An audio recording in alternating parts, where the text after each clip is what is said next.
né? É. Aí eu falo também, eu estou solicitando, tá? Eu não tenho contato, mas ele passa. Assim, eu passo para você.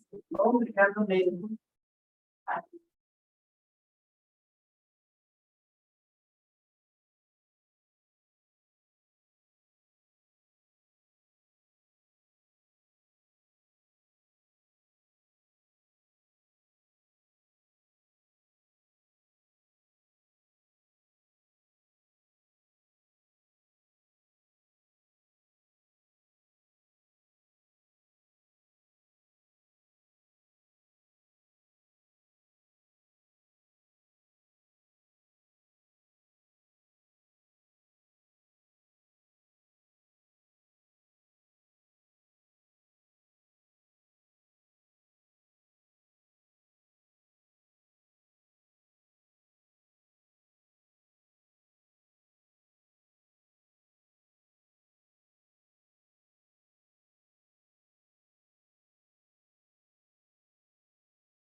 Bom dia, gente. Ainda é bom dia, né?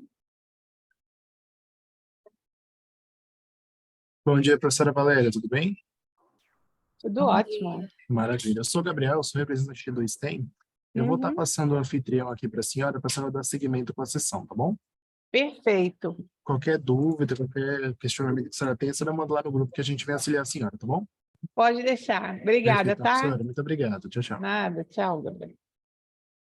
Vamos marcar aqui pela ordem da chegada de vocês, antes de eu fazer minha apresentação.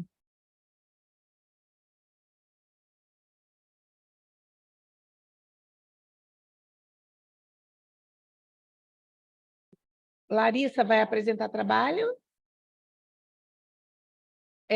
Seu microfone está desligado. Sim, sim, professora Valéria, obrigada. Qual é o seu trabalho, Larissa? O título principal é Cão que dá a pata e ensina. Ah, perfeito. Então, vai ser logo a primeira, tá? Ok. André? Quem chegou primeiro, André ou Natália?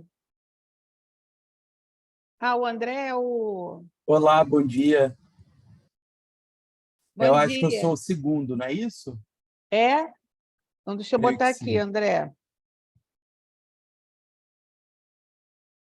Deixa eu achar seu trabalho aqui. Qual é o título do seu trabalho? Ensino jurídico e metodologias ativas, Ah, a tá criação de ótimo. fluxogramas. Isso. E a terceira já vai ser Natália mesmo. Isso. Oi, Josiane. Oi, tudo bem? Tudo bem, e você, querida? Tô aqui ainda com o meu fundo do Naped ainda, viu? A Tá gente difícil. também. Josi, você vai apresentar trabalho Oi, também aqui? vou apresentar. É um trabalho que foi feito por mim e por professora Jane Rodrigues Prado. Ah, tá. Então vai ser a quarta, tá? Tá, joia? Eu só vou esperar dar 11 horas em ponto para a gente começar, para ninguém se perder. Porque aí a Pronto, gente vai perfeito. ganhando tempo também, tá? Tá bom, tranquilo. Oi, professor. Tudo bom, Júnior? Olá, bom dia, tudo bem? Tudo Estou entrando aqui bem. na sala agora aqui. Você vai apresentar trabalho também? Vou apresentar. Qual Eu é o sou seu trabalho? o oitavo. Ah, o oitavo. Tá, então eu vou botar você como quinto, porque você chegou agora, vai ser o quinto Tudo a bem, apresentar, tá? tá, joia? Tudo bem. Obrigado. Nada.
Bom, gente, bom dia. Eu sou Valéria Monção, sou aqui da Unigran Rio, de Duque de Caxias, no Rio de Janeiro.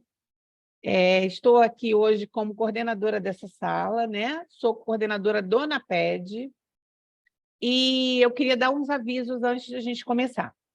Primeira coisa é que nós temos 8 minutinhos para fazer a apresentação do trabalho.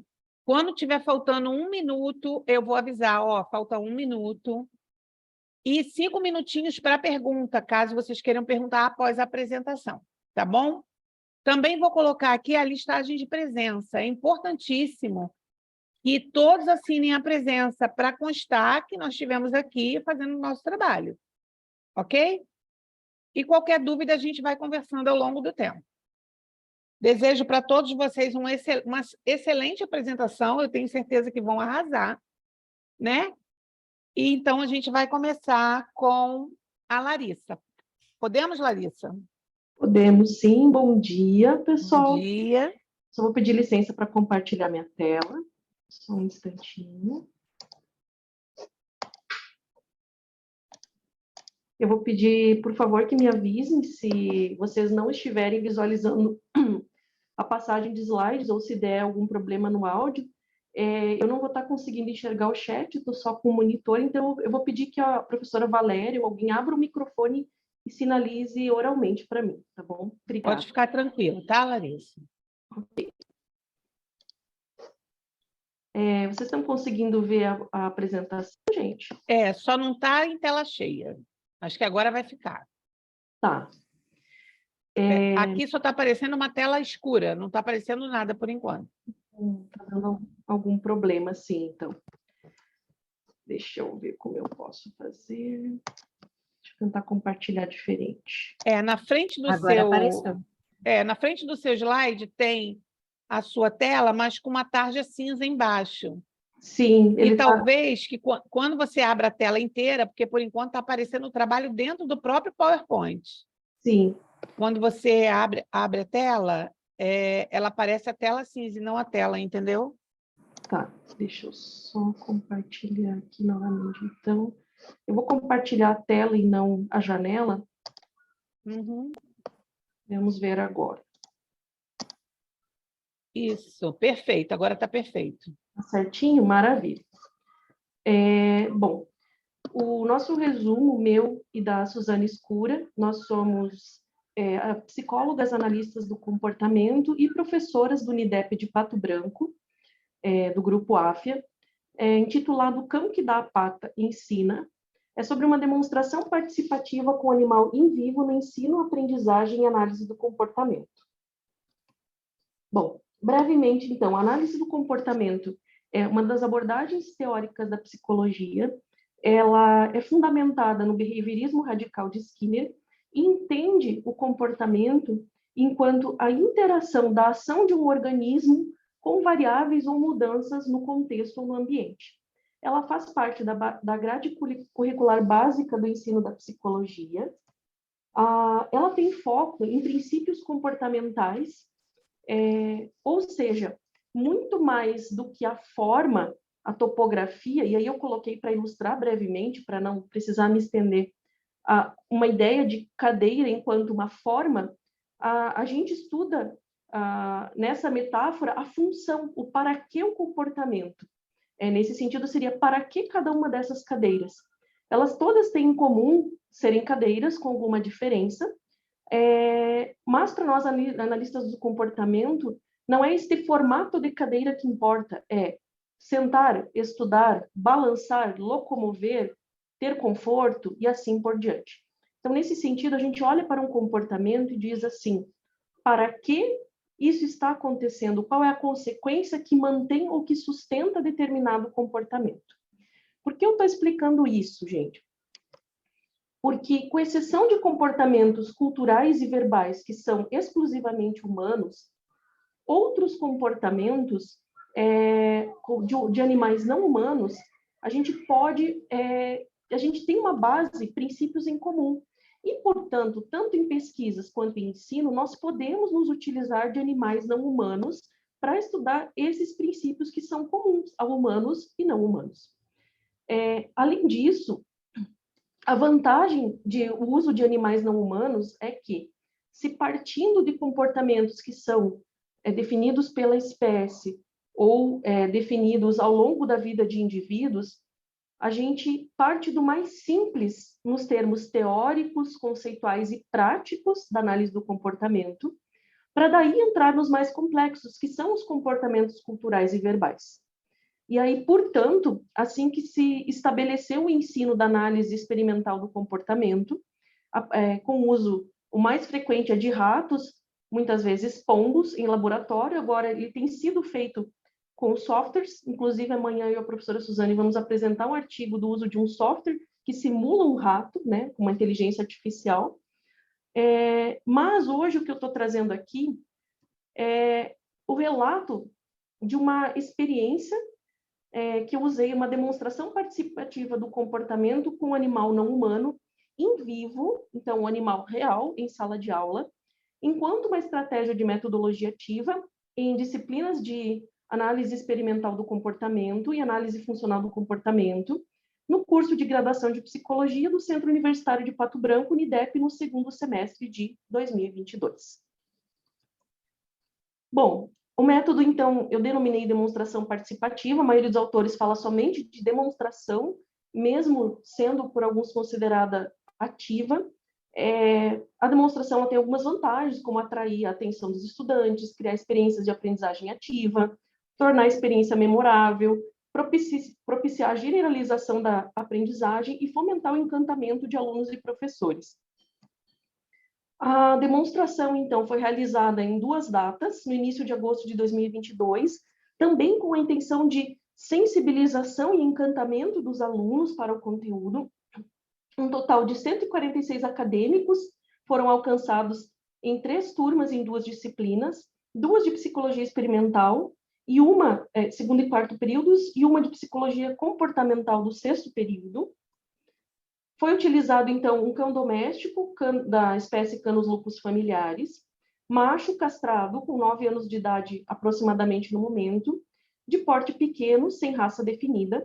Ele já estava familiarizado, é um cão que eu adotei, né? Ele é meu, eu sou a tutora dele, no caso, desde os 2 meses de idade dele. Então, além de ser a professora da disciplina, das disciplinas e das turmas, eu sou a tutora deste animal. Ele já estava familiarizado, então, portanto, comigo e com os procedimentos adotados na demonstração, porque eu mesma treinei ele a partir do que se chama de treinamento ou condicionamento positivo, sem punições, né? E aí a base desse treinamento são os princípios comportamentais. Busquei garantir condições de saúde e sanitárias adequadas ao procedimento, tanto adequadas para ele quanto para a segurança e bem-estar dos alunos e meu. Recursos para demonstração e também para bem-estar e segurança, tinha uma caminha, água, comida, o tapete higiênico, guia, coleira. Não se utilizou procedimentos de privação prévia, ou seja, ele não ficou sem água e sem comida. E eu fiz monitoramento de sinais de cansaço ou estresse. Eu também permiti, aqui, claro, com a anuência dos alunos, a livre circulação dele em sala de aula, considerando todo o treinamento e o temperamento dele, com a porta fechada, claro, para segurança. Mas antes disso, eu fiz o rastreio sobre a possibilidade de fobias ou aversividade da exposição desse animal em vivo nos alunos, oferecendo a possibilidade de ausência da sala sem prejuízo de nota, frequência, avaliação e com alternativas de aprendizagem sem animal em vivo, né? Ainda, considerando a Lei Arouca, né, a Lei 11.794 de 2008, que versa sobre bem-estar animal em ensino e pesquisa, fez um registro da atividade, como essa era a primeira vez eu levei o animal em vivo na sala, para que no futuro eu não precise expor ele à repetição, até porque 9 anos de idade, ele já está um cão idoso, de acordo com a veterinária dele. E aí, para evitar repetições desnecessárias com ele no futuro, eu vou poder utilizar esse mesmo material, claro, daí não como uma demonstração participativa, como uma demonstração em futuras ofertas da disciplina. Em termos de resultados e discussões, a demonstração ela teve 3 grandes momentos em cada turma.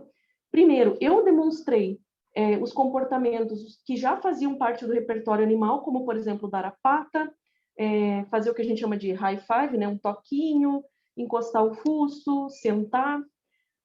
Na sequência, enquanto o animal descansava, eu estou falando animal para resumir, em vez de falar animal não humano toda vez, né? Nós também somos animais. Enquanto ele descansava, então a gente permitiu um momento de descanso para ele. Eu fiz a apresentação e breve explicação dos principais conceitos envolvidos e relacionados, como, por exemplo, comportamento, estímulo, resposta, consequência. E, na sequência, eu convidei a turma para escolherem um comportamento novo, cada turma escolheu um comportamento que não estava no repertório do animal, e aí a gente escolheu alguns voluntários para, com o auxílio da turma, então foi a turma inteira participando, nem todos fizeram individualmente o experimento também para não se tornar exaustivo, né, pro cãozinho. Eles tentaram ensinar ele esse novo, reproduzir esse procedimento com a minha mediação, com a minha facilitação, e sempre, claro, observando o bem-estar de todos, com o auxílio da turma. Então, foi um momento bem interessante, assim, em que a turma inteira colaborou para tentar ensinar esse novo comportamento. Alguns foram selecionados, a gente conseguiu ensinar... Larissa, seu tempo está acabando, viu? Ah, obrigada, também já estou encerrando.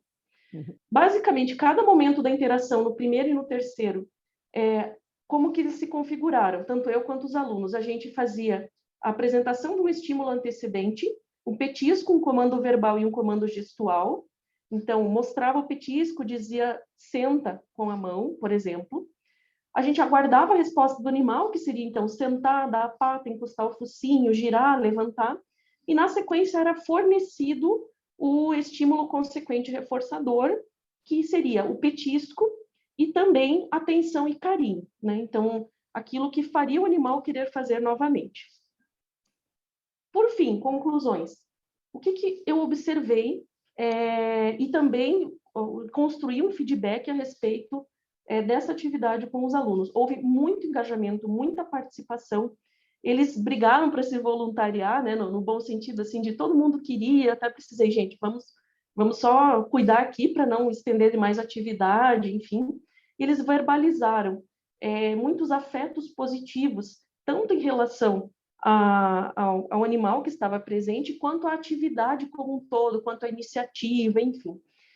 E houve uma utilização ativa, tanto naquele semestre, por parte deles e minha, de relembrar, de relacionar, olha, se lembra aquele conceito que a gente viu? Então, professora, isso tem a ver com aquilo que o Zé, né, eles usavam o nome do cachorrinho, o Zé Coragem fez no tal dia. E também no semestre seguinte, eu sem esperar esse ano, como os conceitos eles são gradualmente construídos ao longo das disciplinas de análise do comportamento, eu me surpreendi positivamente de que em algumas revisões e no evoluir dos conceitos, eles foram associando e lembrando. Então, mais de meio ano depois, eles ainda lembravam, então quando a gente ofereceu o petisco, isso era um reforço positivo e não negativo, por causa, enfim. Aqui, para encerrar, 2 fotos, né? A primeira em um dos dias da publicação dessa atividade nas mídias sociais do Unidep. A primeira, então, eu aqui no primeiro passo, dando o comando e oferecendo o petisco, e a última ele executando o comando de dar a pata. Perfeito. Essas são as nossas referências. Agradeço a parceria da professora Suzane, a nossa coordenadora que permitiu a atividade, ao Unidep, e agradeço a vocês pela atenção. Fico à disposição para dúvidas ao final da sessão. Obrigada, tá, Larissa? Parabéns pela sua apresentação. Alguém gostaria de fazer alguma pergunta para a Larissa? Algum comentário? Muito legal, Larissa, o seu cuidado o tempo inteiro com a questão do animal, né? Que isso é assim, formidável. Nós sabemos o quanto, muitas vezes, a gente utiliza de forma errônea porque acha que é um animal e não tem que ter esse cuidado. Então, muito bem, tá? Parabéns aí pelo seu trabalho. O próximo trabalho é do André, né? Ensino jurídico e metodologias ativas. Pode começar, André? Olá, bom dia a todos e todas. Só pedir para a Larissa parar de Isso. compartilhar a tela dela, para eu compartilhar a minha, por favor. Perfeito.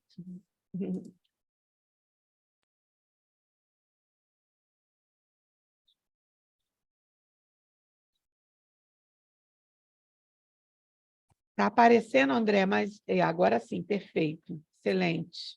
Maravilha. Então, mais uma vez, bom dia. O título do trabalho que eu vou apresentar é Ensino Jurídico e Metodologias Ativas, a criação de fluxogramas como ferramenta de ensino-aprendizagem do processo civil. Eu vou dar um passinho um pouco atrás, porque eu imagino que tem alguns colegas aqui que não são da área jurídica, e aí só a título de introdução, né? Então, o processo civil, ele é um ramo autônomo do direito, é um ramo do direito, que tem o objetivo de tutelar o direito material civil, né? Então, é aquele ramo em que eu vou ensinar o meu aluno a como ir em juízo exigir as questões do direito civil, né? Então, de repente, ajuizar uma ação de divórcio, uma ação de reparação de danos, uma ação de cobrança e outros tantos tipos de conflito que a gente pode ter presentes, né? E eu fazia aí. Feita essa introdução muito mínima, certo? Só que pedi para ela para poder errar. eu posso continuar ou alguém falando comigo? Pode sim, eu mutei aqui as pessoas que estavam falando. Tá bom, obrigado. Então, feita essa introdução, é importante a gente compreender que em 2015 a gente teve a promulgação de um novo código, uma nova lei, bastante revolucionária, que entrou em vigência, né, começou a ser aplicada em 2016. E com essa vigência de uma nova lei, a gente começou a repensar todo o sistema de processo civil e, evidentemente, tivemos que repensar também o modelo de ensino dessa disciplina. Então, esse código atual, ele vem, de alguma forma, tentando minimizar aquele modelo mais liberal, em que a gente tem uma tutela centrada exclusivamente nos conflitos individuais e em que o juiz tinha uma posição de dominância do processo. A gente passa, então, a ter uma visão mais democrática, em que todos os sujeitos do processo, incluindo as partes principalmente, ganham uma certa autonomia e ganham, inclusive, um dever de cooperar para a resolução do processo. Então, a gente precisa deixar de ter advogados e partes como sujeitos passivos do processo, que esperam que o juiz dê a ordem para que a coisa aconteça, para ter agora um sujeito muito mais autônomo, muito mais estratégico e que coopere para a boa resolução do processo. E isso, evidentemente, significa uma virada epistemológica que implica em absoluta revisão daquilo que a gente tradicionalmente ensinava em sala de aula. Então, o objetivo desse trabalho é analisar o uso da criação de fluxogramas como uma metodologia ativa do processo de ensino-aprendizagem, dos procedimentos do direito processual civil, com ênfase no desenvolvimento de habilidades e competências voltadas à efetivação desse modelo cooperativo e democrático estabelecido pelo Código de Processo Civil, esse recente, de 2015, né? Bom, pensando na metodologia do trabalho, é um relato de experiência. Só que, assim como preconizam os estudos sobre essa metodologia, a intenção não é simplesmente relatar o que foi feito em sala de aula, mas trazer algumas contribuições acadêmico-críticas com relação, primeiro, à ferramenta em si, mas, segundo, para permitir a gente pensar o ensino do processo civil a partir dos resultados que essa experiência trouxe. Os nossos participantes são alunos do 8º período, notem que são alunos já bastante avançados, né? Eles estavam cursando Direito Processual Civil 4, que é a 5ª disciplina dessa área, né? Porque primeiro a gente tem uma teoria geral, então são alunos que já estão na reta final do eixo de formação teórica de processo civil, numa instituição de uma capital aqui da Amazônia. Seu som não está saindo, André. Não está saindo o meu áudio? Para mim está normal. Aqui também está normal. Valério. Para mim está normal também. Gente, eu não sei o restante, mas eu não estou te ouvindo. Está normal? Sim. Não. Sim. Então, são os alunos do 8º período, né? E a dinâmica proposta foi basicamente criar o fluxograma dos procedimentos especiais. E aqui eu também preciso dar um passinho atrás. Em Direito Processual Civil 2, eles têm o conhecimento do procedimento comum, que é aquela base dos conflitos mais genéricos. Então, é quando a gente vai ter a oportunidade de como tutelar uma ação de cobrança, de como tutelar uma ação indenizatória. Já nos procedimentos especiais, a gente vai pensar em questões como possessórias, ações monitórias, tutela coletiva.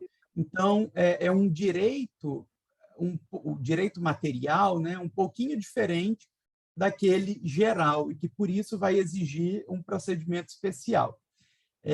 E aí essa dinâmica foi proposta a partir da revisão dos conceitos elementares, como procedimento, processo, ação, e também uma revisão do procedimento comum. A estratégia foi a criação de grupos aleatórios. Para isso, com o objetivo de desfazer as famosas panelinhas, eu distribuí post-its de 4 cores diferentes e pedi que cada aluno escrevesse um ato do processo civil, né? Então, notem, procedimento é uma sequência de atos, né? Então, eu pedi que escrevessem qualquer ato, e aí, com isso, eu consegui acabar com as panelinhas, porque eu criei uma regrinha. Não pode repetir a cor do post-it e também não pode repetir o ato processual. Então, aquele grupinho que todo mundo escreveu o mesmo ato, automaticamente foi desfeito. E também foi muito importante disponibilizar uma tarde ou uma noite inteira para isso, porque foi uma atividade de complexidade bastante significativa, em que eles tiveram mesmo que desenhar essa sequência de atos, pensar em todas as possibilidades a partir de cada passo que o processo poderia dar.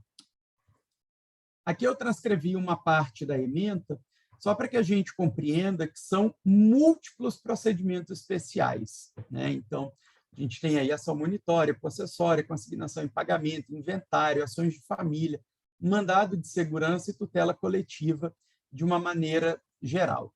E aqui eu já começo a minha discussão destacando que, pensando na teoria do processo civil, a gente teve um momento inicial em que ele era totalmente calcado numa ideia procedimentalista.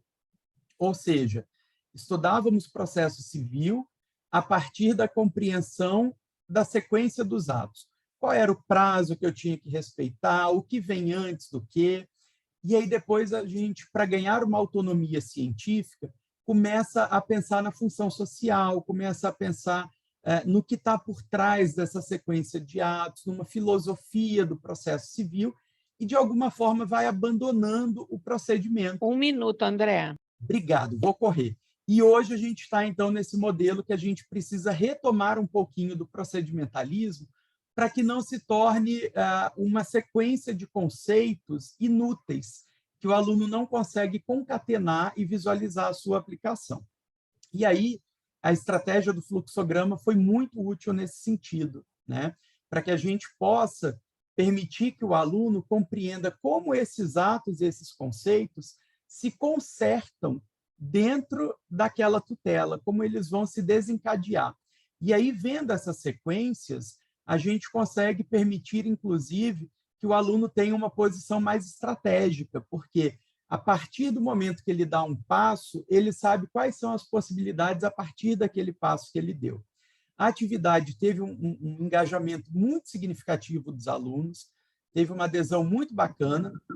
A todo momento, eles traziam conceitos e conseguiam realmente ir fazendo a aplicação. E, com isso, a gente teve uma postura também muito mais ativa desses futuros advogados, promotores, enfim.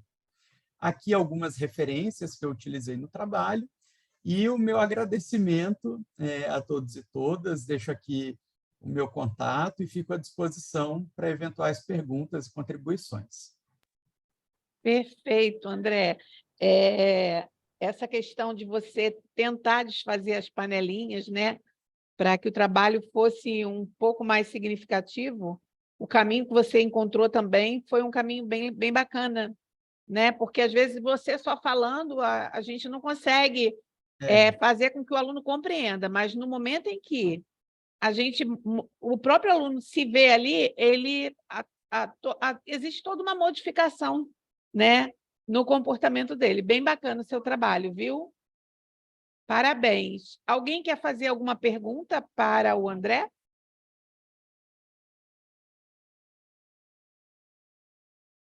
Não?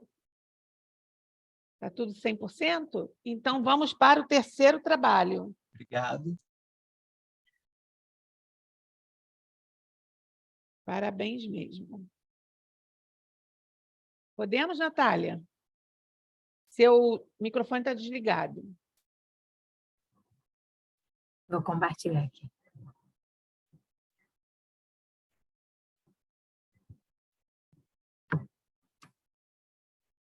Clica no livrinho aí para ele abrir a tela toda, Uhum. né? Está aparecendo. Perfeito, excelente. Pode começar. Bom, o meu trabalho é meu e da Valéria, né? Nós somos, como ela disse, membro do NAPED, ela é coordenadora. Eu sou professora da Unigran Rio. E o nosso trabalho vai abordar uma formação que fizemos ano passado, após, né, o STEM ano passado, motivados por muito do que nós vimos, e a partir do interesse também solicitação dos professores, que foi uma formação sobre storytelling, né? Por isso que passou. O título do trabalho, né, Uma Imagem Vale Mais que 1000 Palavras, migrando do PowerPoint para o Storytelling. Então, dentro das ações do NAPED, das formações semestrais que nós ofertamos, consultando os professores das demandas que eles têm, das curiosidades, das aflições, o Storytelling surgiu e a Valéria, né, mediou aí essa formação. E a gente, a partir dela, né, nos últimos anos, tem havido uma crescente conscientização sobre a importância do storytelling na educação. Isso levou a uma mudança gradual da tradicional apresentação de slides do PowerPoint para uma abordagem mais envolvente e emocionalmente conectada ao conteúdo. Então, partir, né, para a criação de histórias, de narrativas, e mostrar isso para os professores usando como estratégia de ensino pelos professores e também para os alunos como estratégia para avaliação e também de aprendizagem. Né? Então, o objetivo é justamente relatar essa experiência, dessa formação que nós fizemos, buscando melhorar a eficácia na comunicação entre professores e alunos e aumentar o engajamento dos alunos no processo de aprendizagem. A metodologia, a gente usou, a formação ela foi realizada 2 vezes ao longo do segundo semestre, no ano passado, né, totalizando 76 professores participantes, e a gente usou o processo de mão na massa, né, da cultura maker, dividindo a oficina em 2 momentos, primeiro um teórico, depois o prático. Na parte teórica, a Valéria apresentou o que era o storytelling, comparou, né, com o uso do PowerPoint, quando isso começou a ser utilizado na educação, essa migração que vem ocorrendo ao longo dos anos, né, e dando ênfase, e é o que a gente conclui, e os professores depois, né, quando retornaram com as devolutivas sobre o uso em sala de aula, a consideração da parte emocional, do apelo emocional que faz toda a diferença na aprendizagem do aluno, né? E valorizando justamente essa questão de quem está contando essa história, né? De quem está narrando essa história. E na parte prática, juntos criamos, né, ao longo aí do restante da oficina, a criação de um storytelling usando a ferramenta do Adobe Express, né?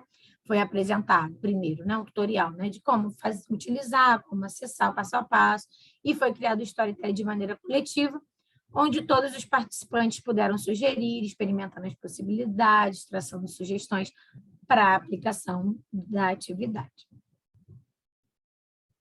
E aí, as conclusões que eu vou trazer aqui são as conclusões que, ao longo da oficina, né, nós apresentamos para os nossos professores e também, em contrapartida, eles foram também chegando às mesmas conclusões. E o que é interessante é que toda oficina, todo workshop, formação que a gente oferta, o objetivo é que, após essa atividade, os professores tragam para a gente, discutam com a gente, aplicando em sala de aula, né? e a Valéria, eu sou professora tutora, a Valéria e o restante da equipe ficam na universidade presencialmente, né? Bem num lugar onde todos eles passam na hora que entram para a sala dos professores, e a gente tem um retorno muito positivo, né? Não só dessa que a gente está apresentando aqui, mas de todas as outras, né?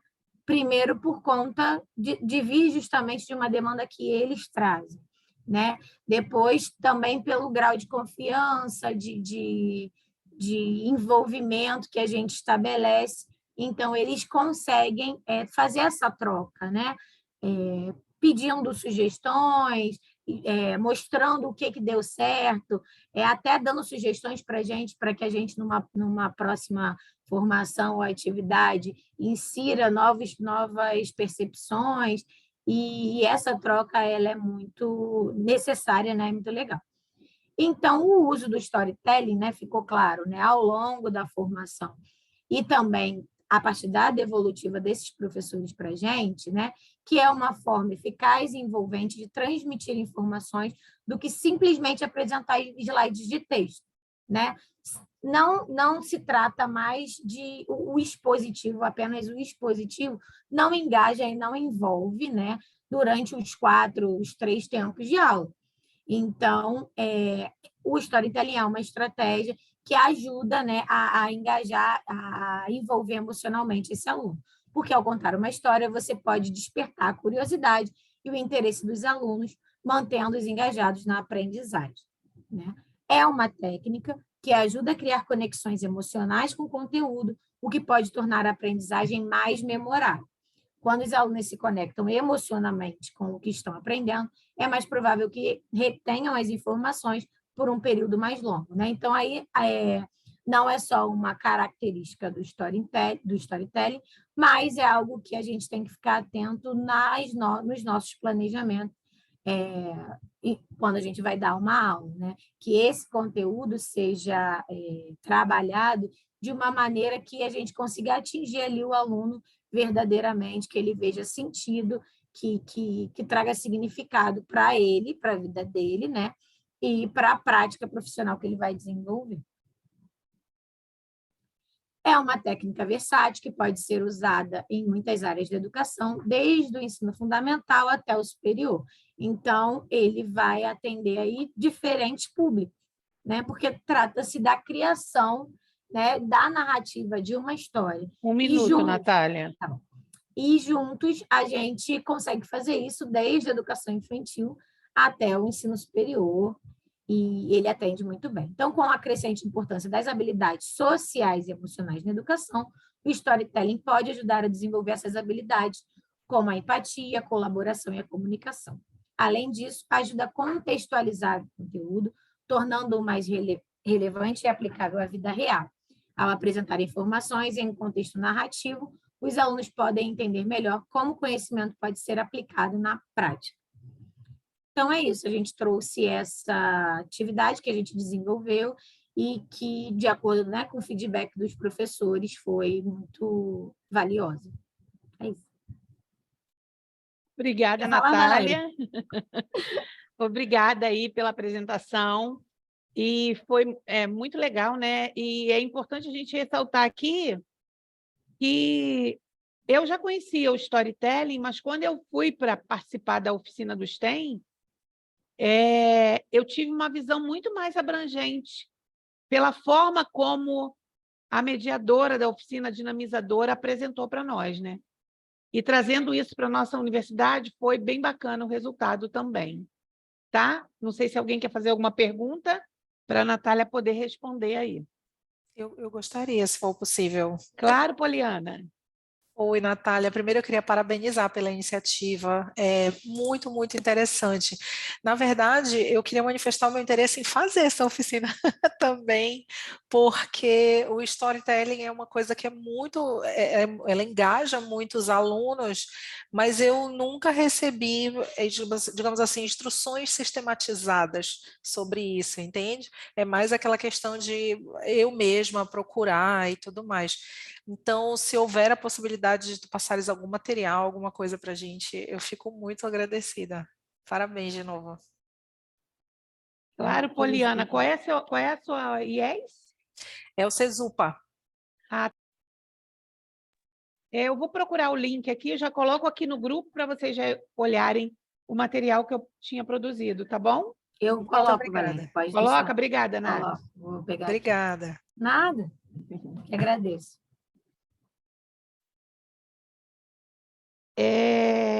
Mais alguém quer perguntar para a Natália?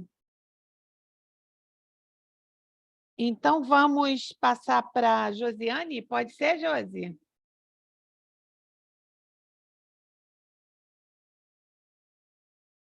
Nath, só Oi, Josi. liderar. Isso, agora eu vou colocar. Só um momento. Está todo mundo conseguindo visualizar? Sim. Então, pronto. Podemos? Então, tranquilo. Então, bom dia, pessoal. Meu nome é Josiane, esse trabalho foi desenvolvido junto comigo e a professora Jane Rodrigues Prado, né? A gente relata, né, as experiências do letramento acadêmico que foi desenvolvido na FIP Guanambi. A nossa proposta inicial do trabalho era tentar, né, levar uma metodologia ativa para uma disciplina do qual a gente não tinha muita adesão dos alunos, principalmente os nossos calouros, né? Deixar ela de uma forma mais atrativa para que a gente pudesse utilizar de forma realmente mais palpável o que é o português instrumental, né, na nossa prática cotidiana. Então, esse componente, né, de maneira geral, é um componente que vai falar, né, desses letramentos, dos tipos de linguagem que a gente usa na vida acadêmica, que muitas vezes não são explorados, né, na educação básica. Então, os alunos, eles têm um pouco assim de um choque de realidade quando eles veem muitos textos, dos quais eles às vezes têm ainda muita dificuldade. Então, a ideia era trabalhar esses textos, né, falar um pouquinho de como era esse universo acadêmico, mas de forma atrativa. Então, o objetivo aqui do trabalho é trazer um pouquinho para vocês do que foi a nossa experiência durante todo o semestre, tá?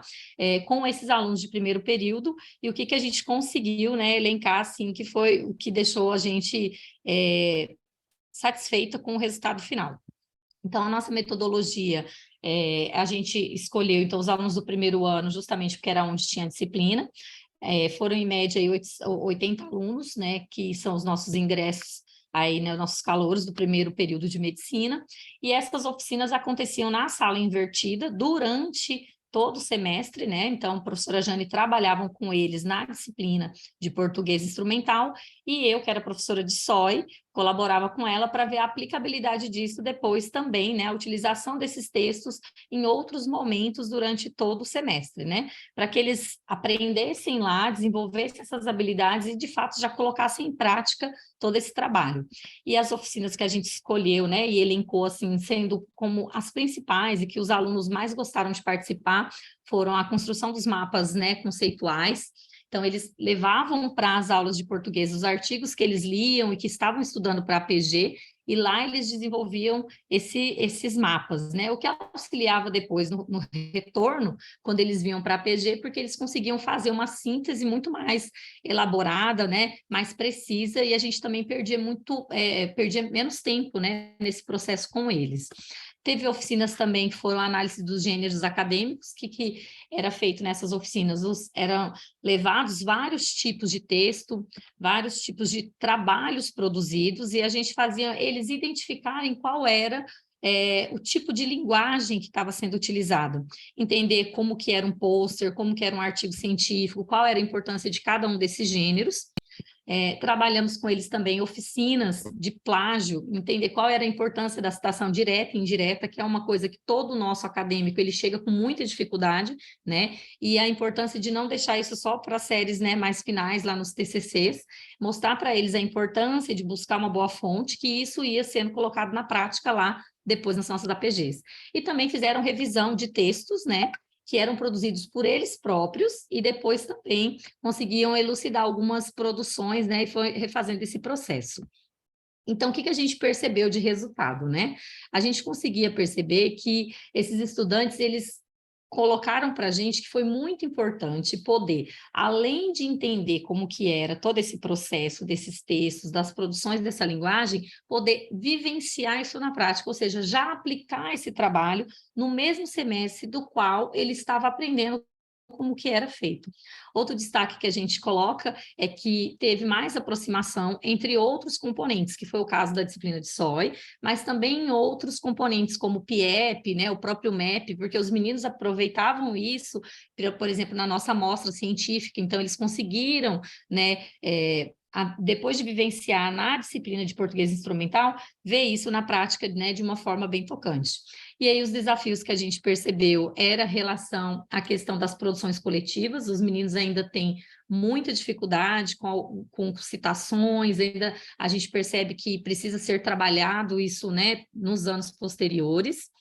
E aqui são algumas evidências, né? Aqui era durante uma aula da disciplina da professora, onde eles produziram, né, os mapas, e eu ia participar também da aula junto com Jane, para ver se dentro do conteúdo era aquilo mesmo, se os conteúdos estavam sendo abordados de forma significativa, né? Aqui é um outro momento que eles estavam também em construção, né, dialogando sobre a própria escrita, né? E a gente colocava os grupos para avaliarem e também olharem, né, os outros grupos.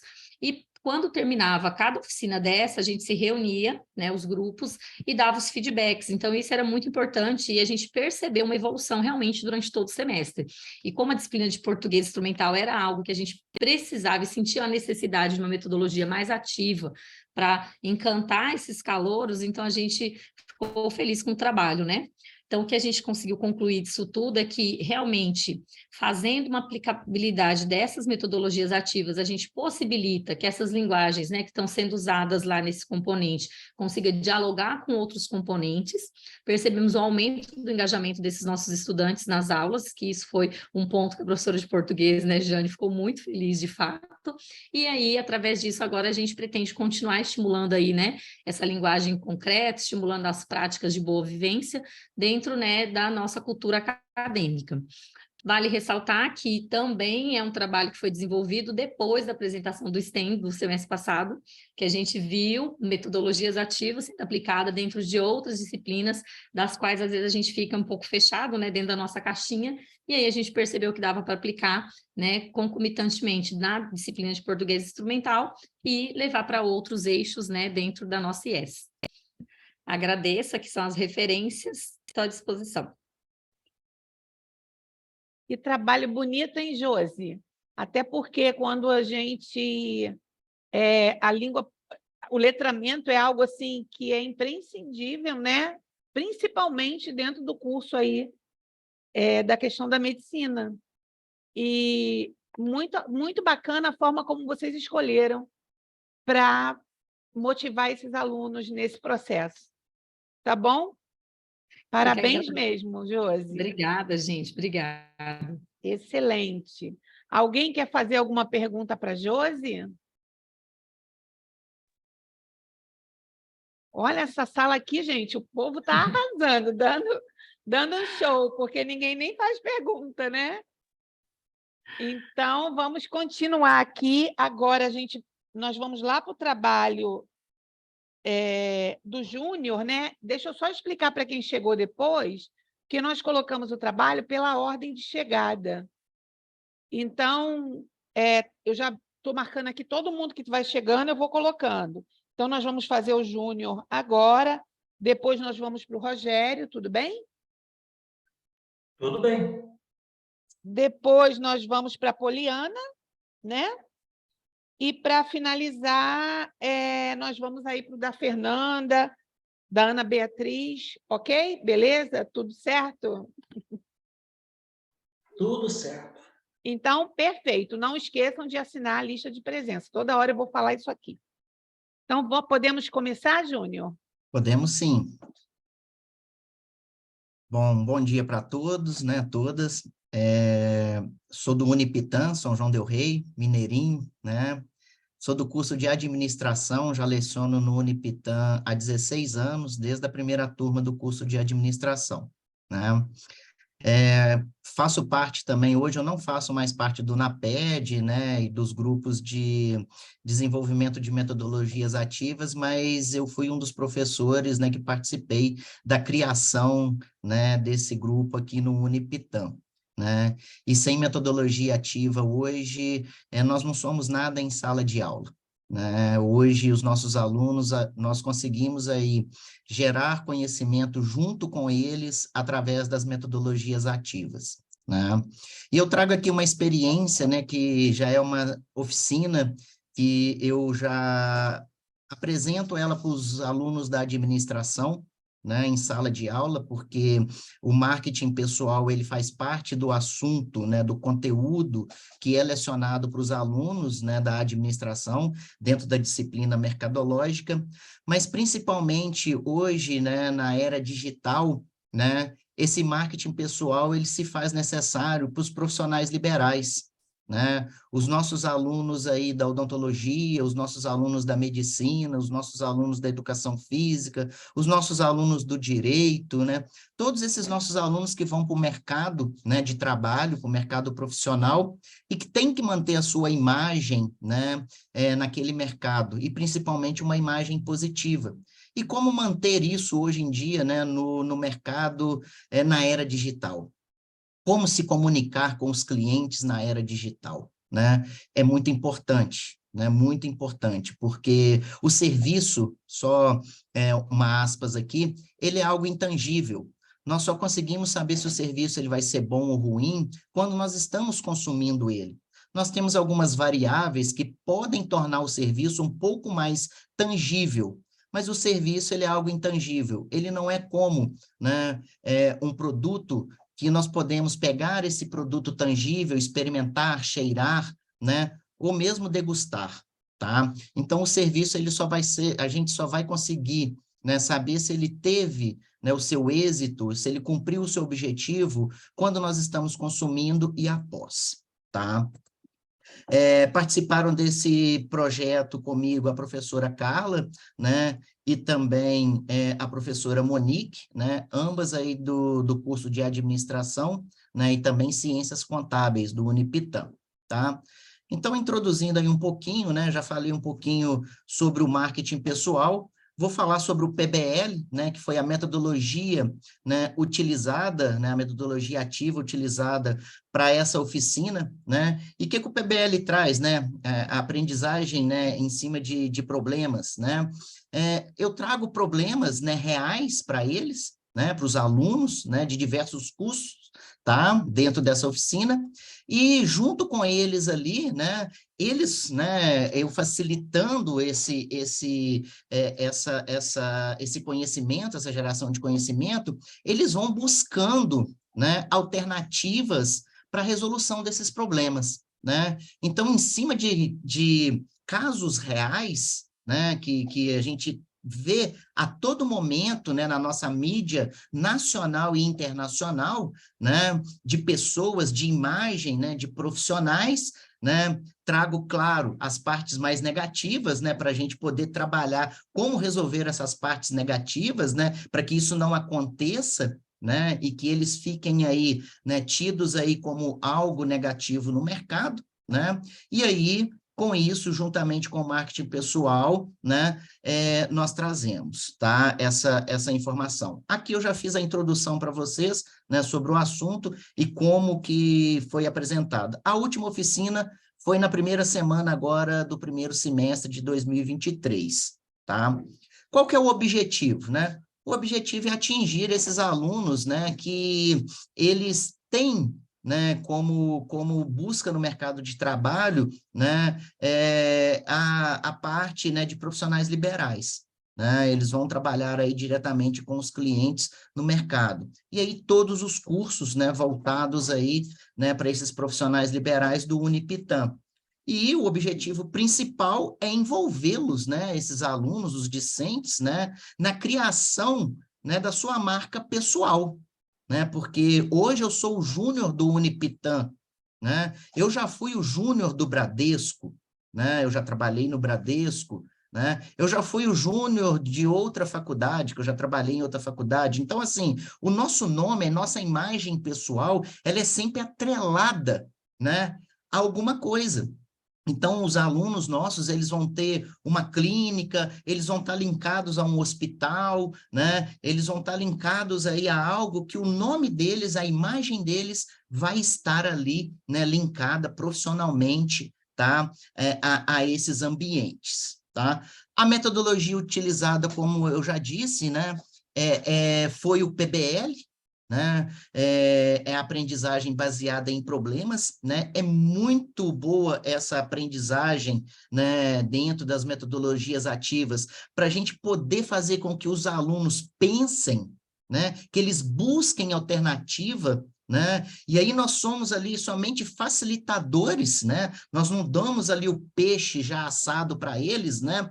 Eu dou aí uma varinha para eles, né, praticamente sem anzol e sem linha, né? E começo ali, dá para eles ali, onde eles conseguirem a linha, o anzol, né? Conseguirem ali uma massinha para pescar o peixe, para limpar esse peixe, né? E para poder assar esse peixe. E no final, degustar esse peixe da melhor forma possível, né?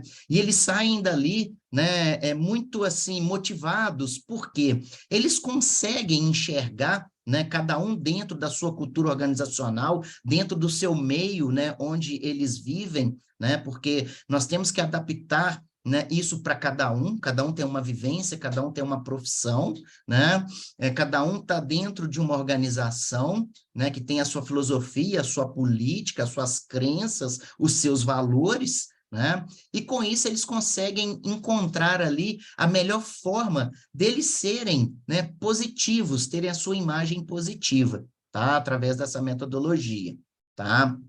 Aqui também eu falei, né, o principal aí, né, é desenvolver as habilidades e os conhecimentos dentro dessa era digital, que é super, né, super flexível e mutante, né? As tecnologias estão mudando muito rápido, né? E temos aí, né, uma informação muito rápida. O que acontece é que, nesse momento, o mundo inteiro está sabendo, né, através dos meios de comunicação, através da internet, né?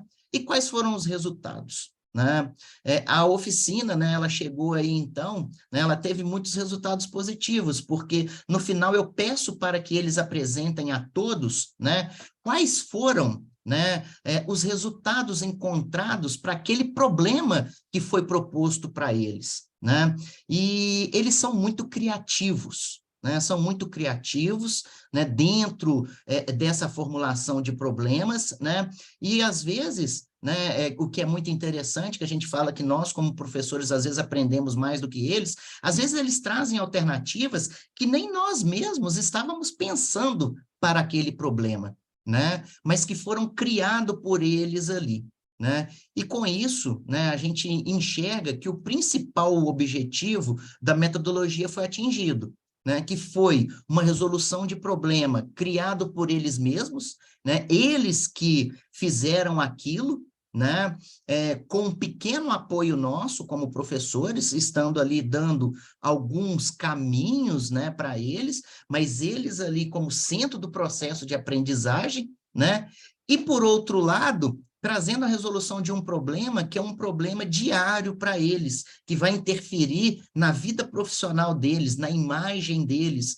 no mercado de trabalho, né?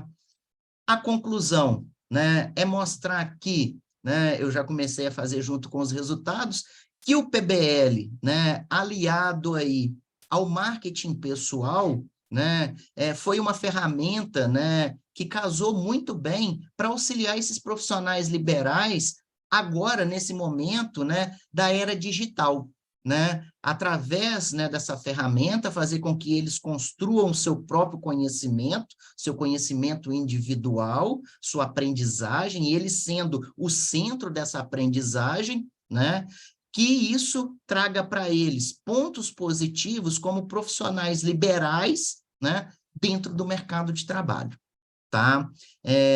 Essa é a apresentação que eu tenho para vocês aí, né, a experiência que eu, a professora Monique e a professora Carla tivemos aí nessa oficina, né?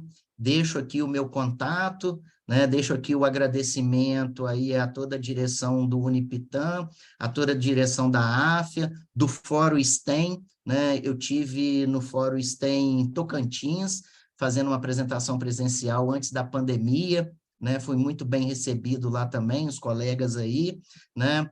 Agradeço a presença do meu irmão aqui na sala e de alguns alunos também, viu? Estamos à disposição aí para qualquer pergunta, para qualquer questionamento.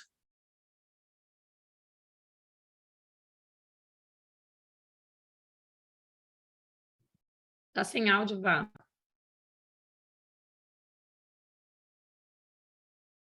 Foi? Voltou? Voltou. Voltou.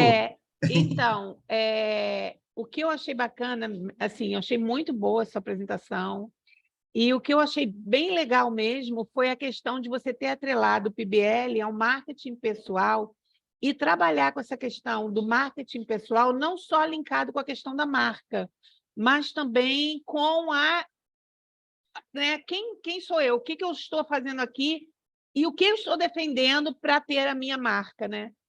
E o PBL foi, assim, uma tacada de mestre. Muito bacana. Parabéns mesmo. Obrigado, Alguém quer Valéria. perguntar ao Júnior alguma coisa, gente? Não? Olha, até eu fiquei com vontade de participar desse movimento aí, sabe, Júnior? Uai, Valéria, a gente pode, eu estou à disposição, a gente pode marcar a aula online, Valéria, para essa oficina, não seria a melhor metodologia, eu entendo assim, né? Porque eu me relaciono muito com os alunos ali, e o PBL, né? Nós não somos, a gente sabe que nós não somos o centro, mas eu preciso estar ali, alguns grupos separados, né? Você precisa estar ali de olho, escutando, e às vezes dando uma alfinetadazinha, né? Sem responder, você faz uma pergunta, né? É igual Desafiando, psicólogo, né? não sei se tem psicólogos aqui na sala, mas você faz uma pergunta para o psicólogo, ao invés dele te responder, ele te faz 3 perguntas, né? É verdade.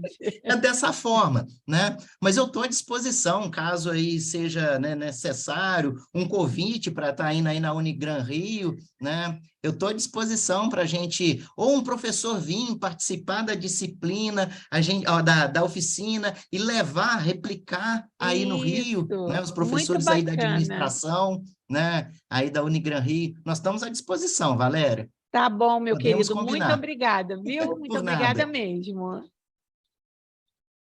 Vamos agora para o Rogério? Podemos, Rogério? Podemos. Então, vamos lá? Vamos lá. Está apresentando? Parece? Sim, só clica lá para aumentar, porque está dentro do... Deu certo? Clica no livrinho, Rogério.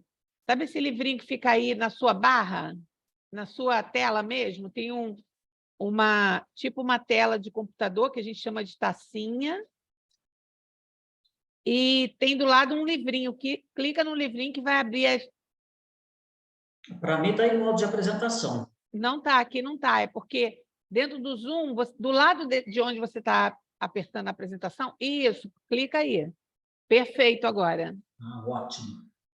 Então, vamos lá. Vou manter minha câmera fechada, porque eu estou usando os dados móveis só para não ter problema de estabilização. Então, o trabalho é intitulado Luto e Cuidados Paliativos no Domicílio. Essa foi uma experiência dos alunos do eixo Integração, Ensino, Serviço e Comunidade. É um eixo que faz parte do 3º período aqui da Faculdade de Medicina de Itajubá. Eu sou Rogério Donizete Reis, docente dessa instituição, e tem também a colaboração, 2 autores, 2 alunos, o Bruno Chacha e o Pedro Incerti. Como introdução, eu trouxe essas 3 esferas, viuvez, luto e cuidados paliativos. Conviver com uma perda diária ou conviver com uma doença de um familiar e também conviver com a aproximação da finitude, principalmente de um companheiro, não é uma tarefa fácil. Ou seja, cada pessoa traz a sua perda, significados diferentes, dor e sofrimento de maneira singular. Ou seja, a dor do luto ela está intimamente ligada aos laços afetivos estabelecidos entre esses cônjuges. A literatura traz que quanto maior a cumplicidade entre o casal, maior é o sofrimento. E também fala que quanto menor a questão da espiritualidade, quanto menor a questão da religiosidade, maiores serão os efeitos do processo do luto, principalmente em relação aos prejuízos relacionados à qualidade de vida, ao bem-estar, aos aspectos psicológicos, às complicações das doenças crônicas não transmissíveis e também a questão da depressão. E em relação aos cuidados paliativos, era um paciente que estava em cuidados paliativos, e os cuidados paliativos, como sabemos, ele não é só direcionado apenas para aquele doente que está com o diagnóstico de uma doença incurável. Os cuidados paliativos ele também é voltado para o familiar, porque o familiar também vai ter a negação da doença desse seu companheiro, esse familiar vai ter a negação da morte, vai ter a raiva da doença do seu companheiro, a raiva de perder o seu ente querido, pode ter uma questão de depressão e também a questão da aceitação. Ou seja, o cuidados paliativos ele está baseado em 5 dimensões: negação, raiva, barganha, depressão e aceitação. Não é uma hierarquia entre elas, né? Podemos perder um ente querido e ter esse processo de aceitação de uma maneira muito tranquila. Em contrapartida, podemos perder alguém próximo ao nosso familiar e a gente viver nessa depressão contínua. O objetivo, então, desse trabalho foi relatar a experiência da prática dos alunos sobre a aproximação da finitude, o luto e os cuidados paliativos. O método foi por meio de visita domiciliar ao longo dos semestres com os familiares em situação de fragilidade, de vulnerabilidades. Esses familiares sempre eram direcionados pelos agentes comunitários de saúde, e esses alunos tinham como responsabilidade, ao longo desse semestre, levantar o diagnóstico familiar, levantar um diagnóstico da pessoa responsável por todas as informações, e no final desse semestre, um projeto terapêutico, um PTS, ele era elaborado. Os resultados dessas visitas domiciliares, na primeira visita, os alunos foram em dupla. O primeiro momento foi para conhecer a história biográfica do paciente, também da pessoa índice, que é a informante, no caso foi a dona Maria. O paciente de 76 anos, um paciente acamado, com câncer com metástase há 8 meses, a esposa com 70 anos, diabética, hipertensa, totalmente descontrolada, por conta de estar nos cuidados diários com seu esposo, e também tinha uma contribuição da filha de 45 anos nos cuidados primários.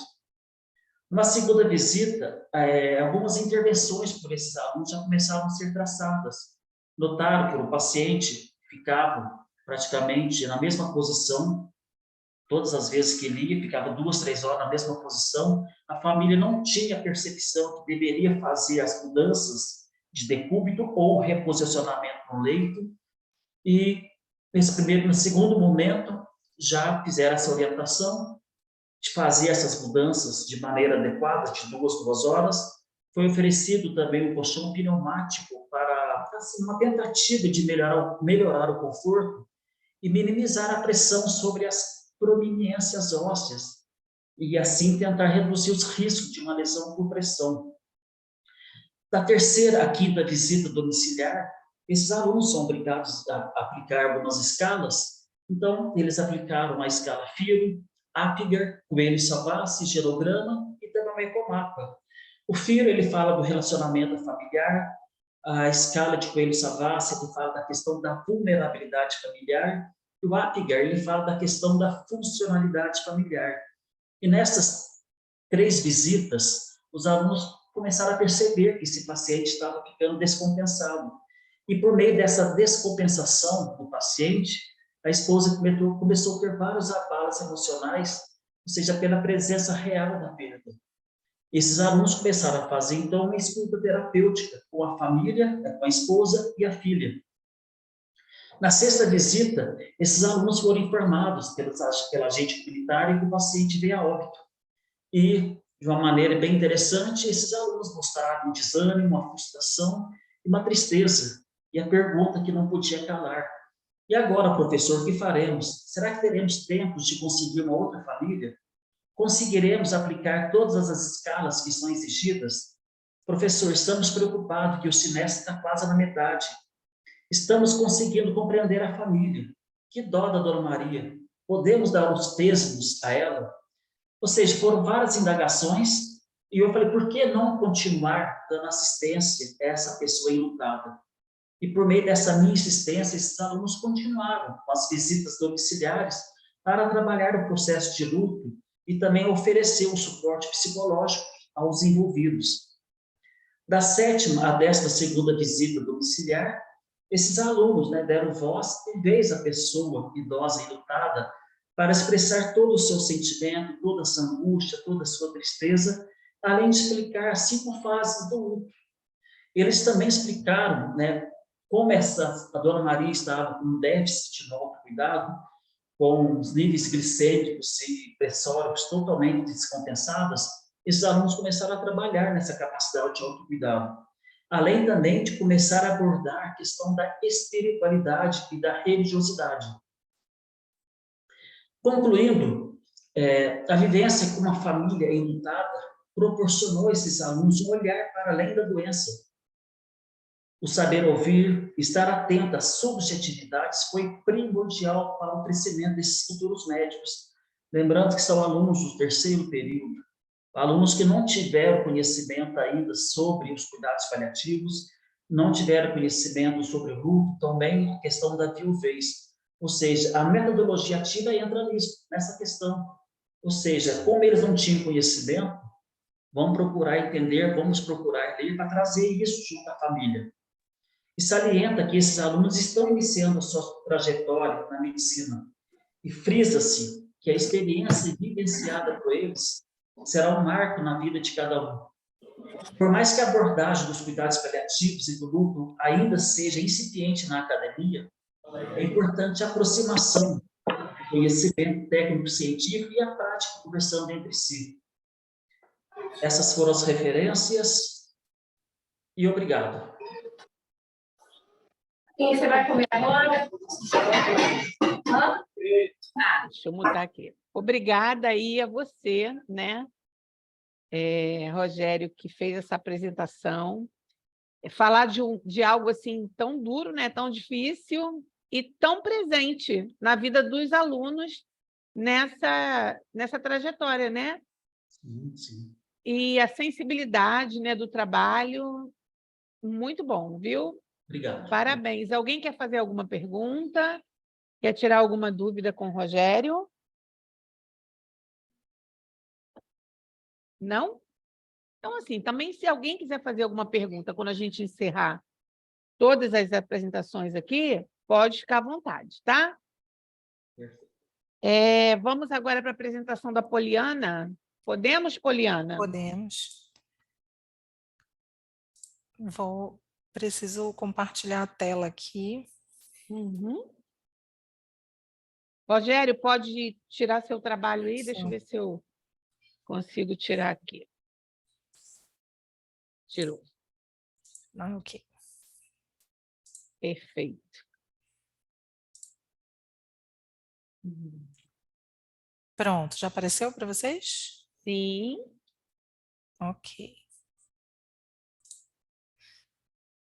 Bom, nós fizemos, eu e o professor Felipe, lá no CESUPA, o professor Felipe é o coordenador do curso de Engenharia de Produção, então a gente pensou em como é que nós poderíamos deixar mais interessante as preparações para a prova ENAD, dos nossos alunos que vão passar por esse desafio. Então, o próprio exame, ele é um momento muito desafiador, tanto para nós quanto para os alunos, que fazem, porque a qualidade do curso está intrinsecamente associada, mesmo que o método não seja necessariamente tão justo em relação à qualidade do curso, mas ele é a regra do jogo, então a gente precisa, né, jogar essa regra. Então, o exame, ele trabalha tanto o emocional dos alunos quanto o conhecimento técnico.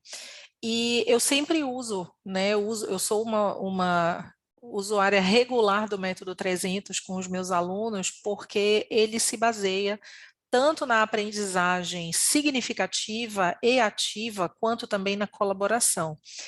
E o próprio professor Fragelli, que é o criador do método, ele diz que 2 dos objetivos do método 300 são aumentar o rendimento da turma, ou seja, melhorar o conhecimento técnico, mas também reduzir o nível de ansiedade em relação às provas. E esses 2 aspectos, tanto o reforço no conhecimento quanto a preparação emocional dos alunos, eles são muito interessantes para a preparação de alunos ENAD.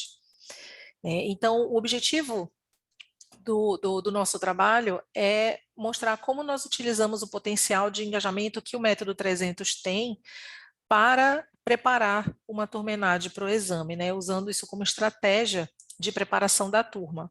Eu não pretendo aqui dissecar o método 300 com vocês, tá? Por causa do tempo curto, mas eu vou fazer um paralelo nos meus slides e eu deixo aqui no cantinho, tem o link, tá? método300.com, vocês podem ver com mais detalhes como é que o método 300 funciona.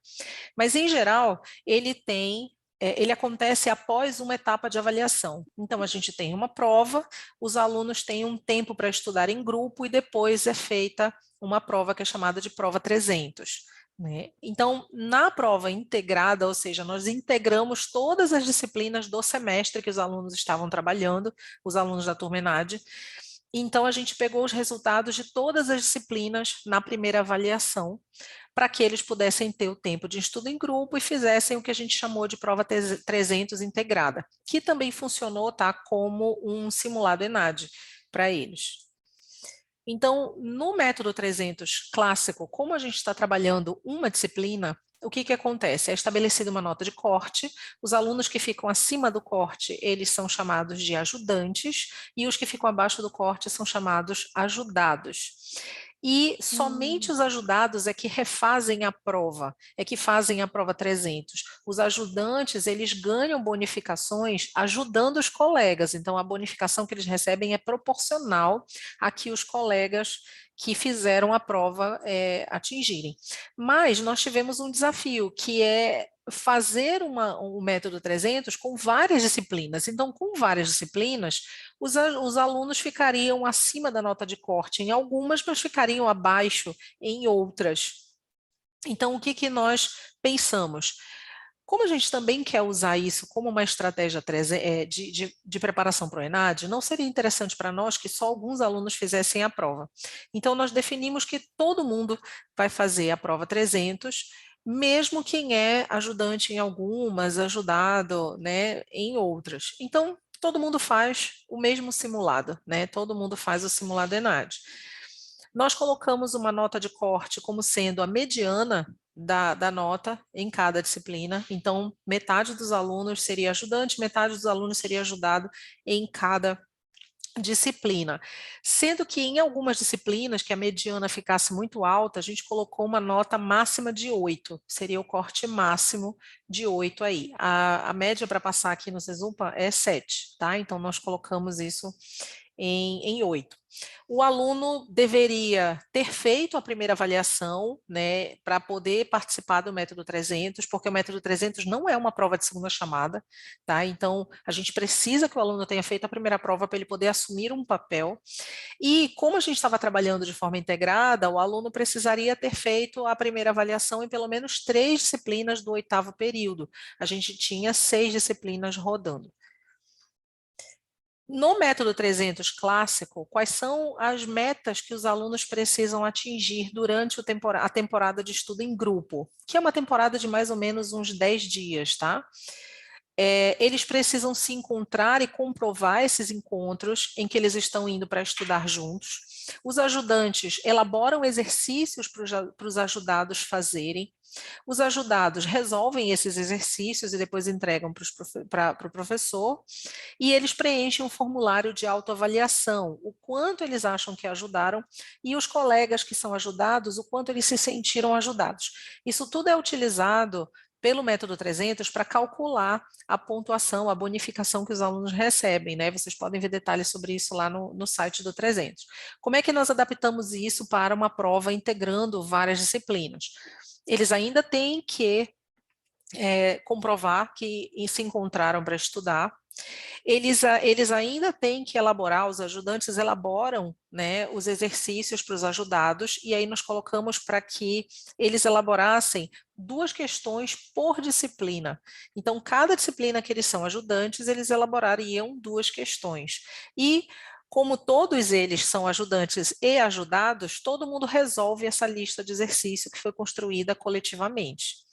E eles ainda assim fazem a autoavaliação e fazem a avaliação dos colegas. Então, a grande diferença era nessa construção da lista de exercício, que antes era feita só pelos ajudantes, agora é feita por todo mundo, para todo mundo. Como é que é feito, então, desculpa, gente, o cálculo da pontuação?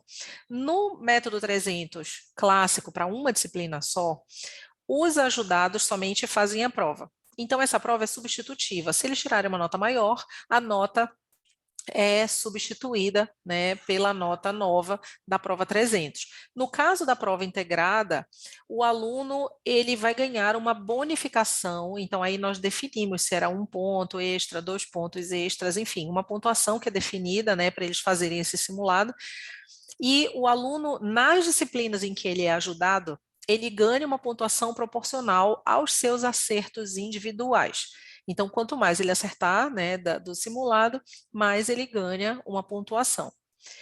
O método 300 se baseia essencialmente no conceito de que as pessoas que se deram muito bem na matéria, elas não conseguem melhorar mais só pelo desempenho individual, mas sim colaborando com os colegas, né? É um método colaborativo.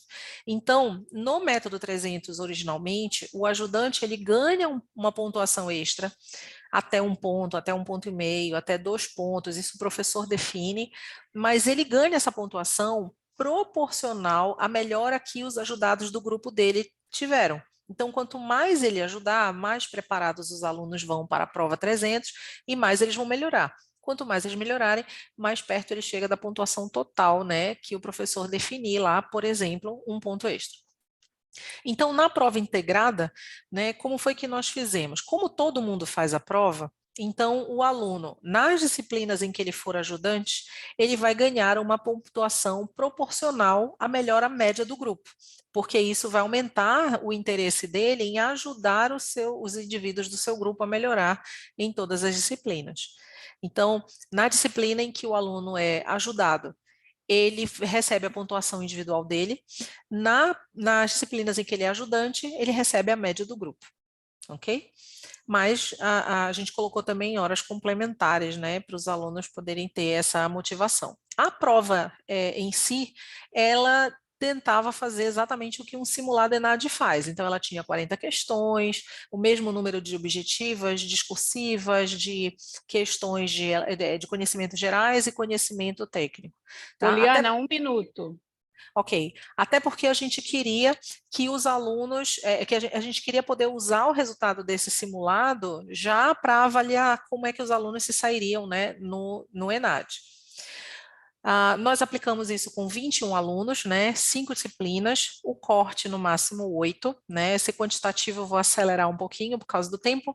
Nós montamos 3 grupos de 7 estudantes para que eles pudessem se ajudar, né, para que eles formassem esses grupos, e dos 21, só um aluno que não conseguiu participar, todos os outros a gente teve um engajamento muito bom. Nós fizemos um questionário para saber como eles se sentiram com a experiência, e vocês podem ver aí pelos números, né, que eles ficaram muito satisfeitos, consideraram que essa é uma boa estratégia de preparação para o ENAD e participariam do método novamente. Como aspectos positivos, da experiência, a gente conseguiu ver que a construção de vínculo entre os alunos e a sensação de pertencimento ao projeto, né, ENAD 5, vamos todos, né, nesse caminho do ENAD, isso foi muito significativo para os alunos. Então, a gente acha que essa é uma estratégia muito boa quando os alunos não têm um bom vínculo entre eles ou com a instituição. A construção de parceria aqui foi muito, muito importante.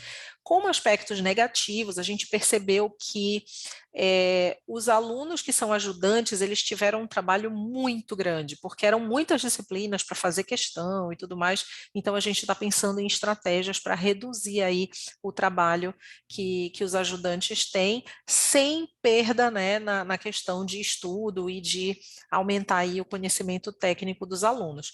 Mas, no geral, nós tivemos uma experiência muito, muito significativa com eles e a gente recomenda, né, que vocês pensem nessas estratégias de como é que a gente pode preparar os nossos alunos ENAD de uma maneira que não seja tão sofrida para eles e para nós.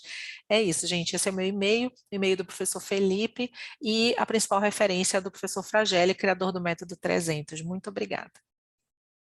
Excelente, Poliana.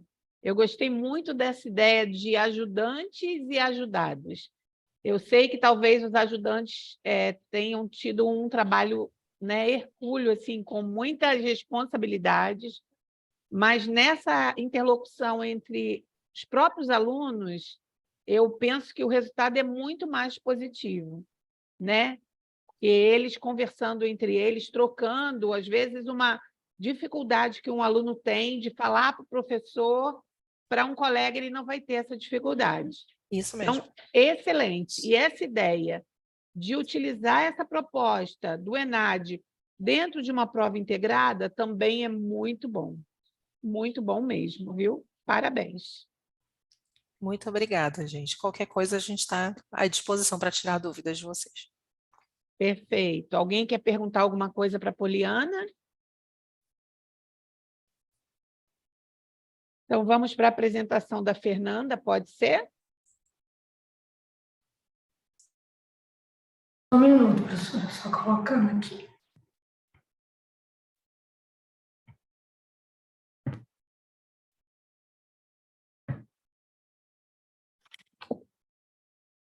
Bom dia, não sei, boa tarde, eu acho, né, professora? Tudo bem com todo mundo? Obrigada pela oportunidade. Eu vou compartilhar, então, minha tela. Todo mundo me ouve bem? Perfeito. Sim. Só um minuto.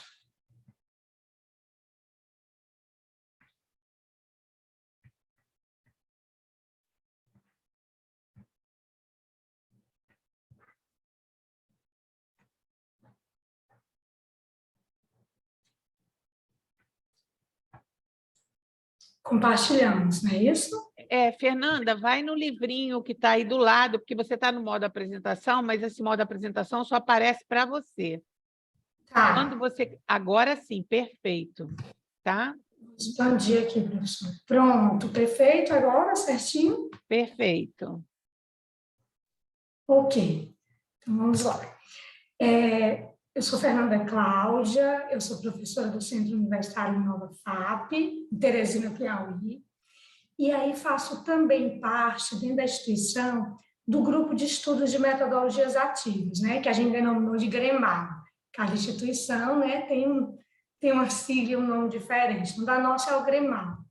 E aí a nossa proposta é que a cada semestre, na nossa semana de desenvolvimento pedagógico, o GREMAL tem a oportunidade de desenvolver alguma atividade dessas que a gente vem estudando no grupo, né, no grupo de estudos, que são sobre as metodologias ativas. E aí, da Semana Pedagógica de 2022, nós tivemos aí a oportunidade de ter um espaço para trazer uma das metodologias ativas. E vamos, então, falar um pouquinho sobre o nosso tema. Então, é rotação por estação, uma proposta didática para capacitação docente e metodologias ativas. Bom, essa evolução tecnológica, essas novas exigências das diretrizes curriculares, elas vêm trazendo assim, vários desafios aí na educação e provocando, né, nas instituições de ensino essa mudança e essa necessidade de ampliar essa forma de ensinar, possibilitando que o aluno participe mais desse processo, né, como autônomo, tanto do processo de aprendizagem, também treinando as habilidades deles para a prática do dia a dia, para a prática profissional, e com isso proporcionar que ele possa elaborar já desde esse momento acadêmico o projeto de vida dele. Dentro desse processo todo, as metodologias ativas, ela trazendo esse aluno como protagonista, ela exige também que as instituições de ensino, né, possam estar utilizando e propondo essa forma de ensinar a partir de todas essas mudanças.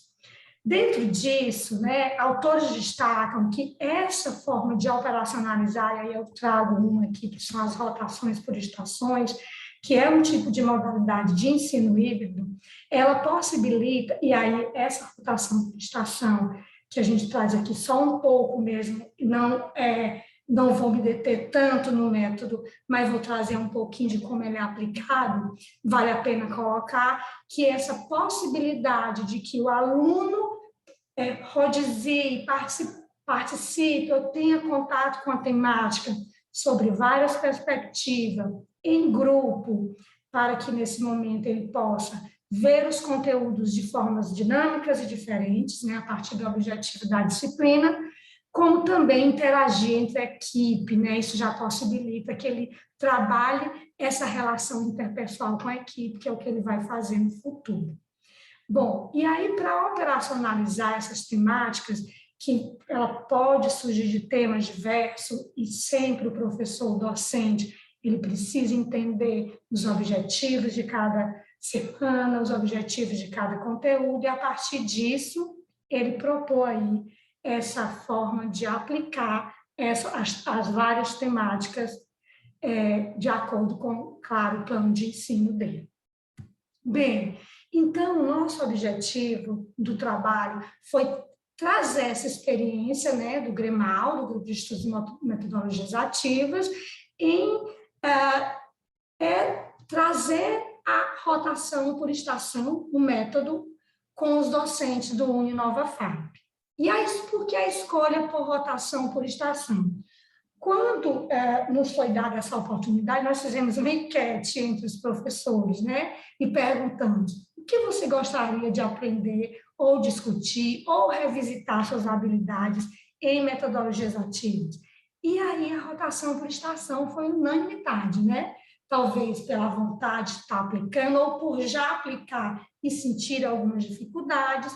Então, a partir dessa demanda dos professores, nós elaboramos, então, a oficina. E aqui eu relato essa nossa experiência. Bom, a oficina ela aconteceu na Semana Pedagógica, como eu falei no início, né, na instituição, em 2022. Bom, para operacionalizar, nós nos juntamos os professores do GREMAL, né, o grupo do grupo de estudos, fizemos uma revisão de literaturas sobre todas as evidências que traziam sobre a rotação por estação. Planejamos como seria, né, porque o nosso objetivo era trazer esse tipo de método, elaboramos e fizemos a execução.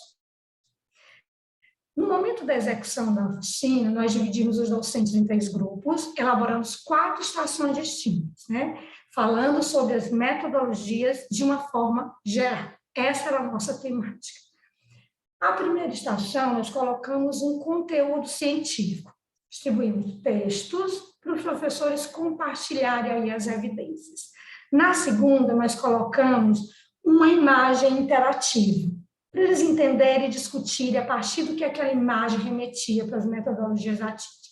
Na terceira estação, colocamos um laboratório virtual, né, sobre metodologias, e na última nós trouxemos um vídeo de um dos nossos alunos fazendo um depoimento sobre como era para ele estar aprendendo dentro das metodologias ativas, especificamente ele trouxe o APG, né, Aprendizagem em Pequenos Grupos. Bom, a partir das 4 estações, os 3 grupos, eles passaram pelas 4, nos sentamos para socializar durante cada estação e, ao final, um dos professores do grupo de estudos fechou com a exposição dialogada, falando os pontos de operacionalização, de planejamento, execução de rotação por estação. E tivemos, no final, o feedback dos docentes. O que a gente traz de resultados? Participaram 52 docentes, né, da nossa instituição, dos cursos Arquitetura, Biomedicina, Direito, Enfermagem, Educação Física, Fisioterapia e Medicina. Ela ocorreu de forma dinâmica, todos puderam, né, dentro das estações, interagir entre teoria e prática. Eles relataram uma experiência, né, do feedback, da socialização de forma positiva e ressaltaram o quanto é dinâmico e quanto é interessante utilizar essa metodologia em sala de aula. Então, estimulou para continuar quem fazia já e provocou a vontade, o desejo de incorporar dentro das suas atividades de sala de aula esse tipo de método, tá? Trouxeram que o método pode diversificar esse momento em sala de aula. Alguns professores que já utilizavam colocaram no feedback a experiência exitosa que eles têm utilizando a rotação por estação e destacaram alguns pontos, né, que é importante. A duração, o espaço físico para que a gente possa, principalmente em que alguns dos nossos cursos nós temos uma turma muito grande, e aí a partir daí a gente também discutiu soluções, e o mais importante, a preocupação do método na personalização do ensino, entender a necessidade do aluno, entender que eles aprendem de formas diferentes, né? E aí o que a professora Poliana falou é muito interessante nisso, porque se tem o que os ajudados, né? É o momento da gente entender que uns avançam muito mais, outros ficam aí lá atrás, e quanto eles podem se sentir estimulados, que o colega que está na frente olhar um pouco para ele, ó, pegar na mão, é assim que eu entendo esse momento dos que ajudam, né? Então, isso é possível dentro daí desses desafios.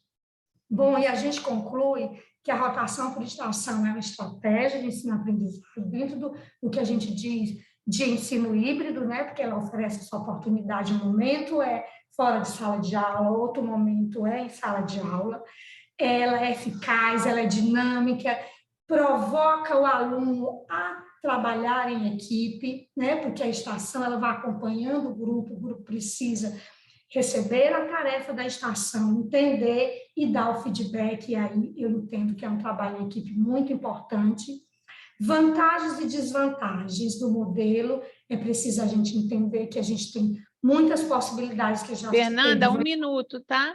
Tá. E os desafios, professora, realmente é o tempo, a proposta e o quanto a gente tem de número de alunos dentro de cada estação. A gente pode refletir no feedback dos professores que é uma prática pedagógica que é eficiente, né, para ser utilizada e que é importante dentro da prática pedagógica. Aqui algumas referências. Obrigada, meu contato. Fernanda, parabéns, né? Muito bom, porque realmente essa experiência aí, né, de trabalhar com a rotação por estações ainda é uma dúvida, né, dos nossos docentes. O Gremal faz muito sucesso, porque a Eleni é uma defensora, né, do Gremal, então eu penso que o trabalho deve ter sido muito bacana mesmo, e deve ter trazido muitos benefícios para os professores que atuam com vocês, até pelo caminho que vocês tomaram aí para realizar a oficina. Parabéns, viu? Obrigada, professora. Então, queridos, alguém quer perguntar alguma coisa para a Fernanda, para o Júnior, para a Poliana, para a Natália, né? Para a Larissa? Alguém quer fazer alguma pergunta? Eu queria fazer uma pergunta para a Fernanda, professora. Claro! Oi, Fernanda, bom dia. Eu gosto Oi, muito. Poliana. Oi, eu gosto muito da rotação por estações e eu acho ela interessantíssima. Uma das minhas grandes dificuldades é a gente conseguir montar estações que possam ser percorridas em qualquer ordem, né?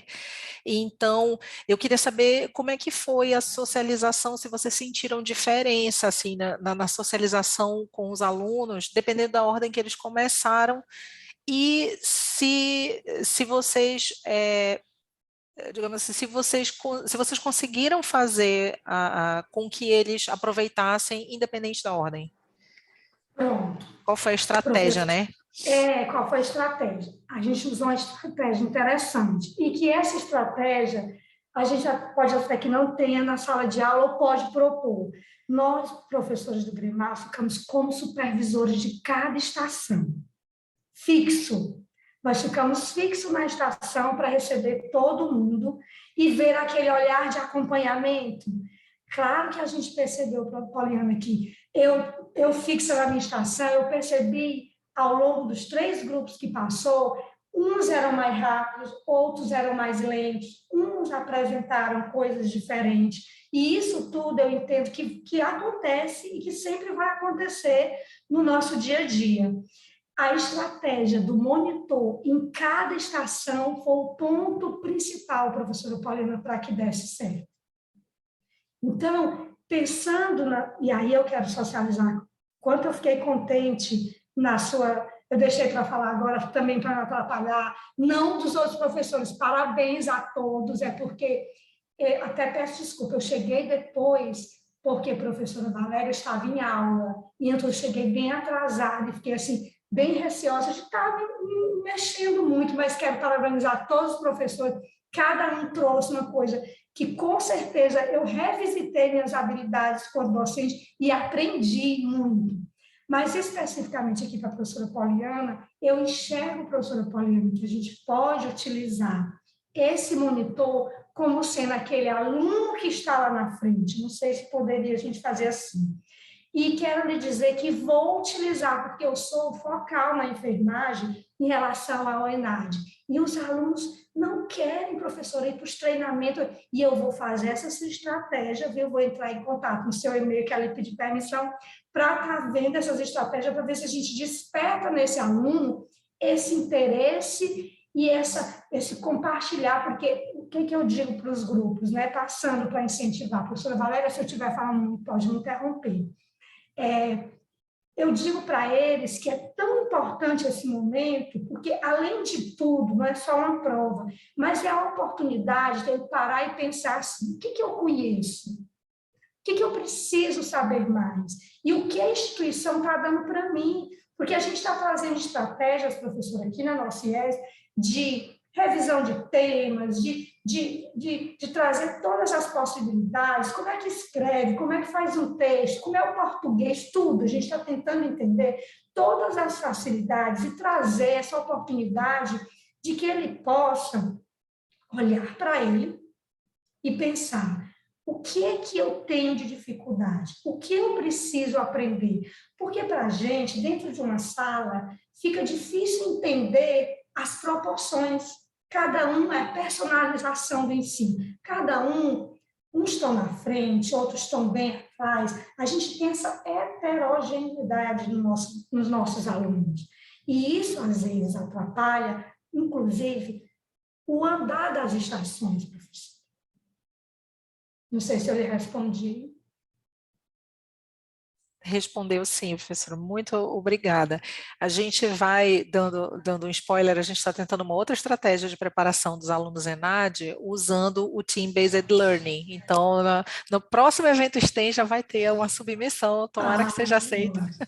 Aí a gente compartilha, porque tem sido bem legal a gente estar experimentando justamente essas formas de trazer os alunos, né, para não é um nivelamento, mas é assim, diminuindo um pouco a heterogeneidade, a gente consegue um conhecimento mais consolidado para continuar a disciplina, né, para continuar os estudos e para a própria realização do ENAD também. Obrigada, professora, pelas suas considerações. Obrigada, professora.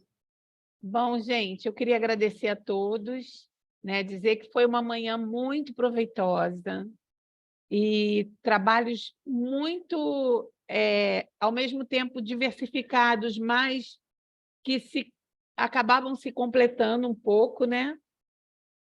E é sempre bom quando a gente tem esse encontro para que a gente possa trazer as nossas práticas, né? As nossas experiências, falar sobre elas, pensar sobre elas e pensar sobre outras possibilidades. Como Poliana falou aí, que já queria dar um spoiler, já deu, né? E nós já estamos aqui, assim, pensando o que vai acontecer. Então, muito obrigada pela atenção de vocês, pela apresentação, parabéns mais uma vez, foram excelentes, viu? Tá bom? Um beijo e uma ótima tarde para todos vocês. Tchau.